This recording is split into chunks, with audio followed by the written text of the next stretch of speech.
గిరిబాలతో తనకు కళ్యాణమొనరింప దరిజేరు మన్మధుని మసి చేసినాడు.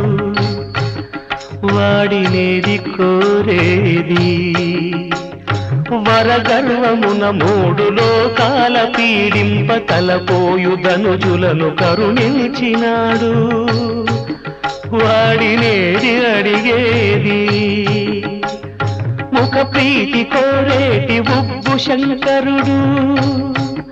వాడినేది కోరేది ముక్కంటి ముక్కోపి ముక్కంటి ముక్కోపి తిక్క శంకరుడు. ఆది భిక్షువు వాడినేది కోరేది బూడిదిచ్చే వాడినేది అడిగేది.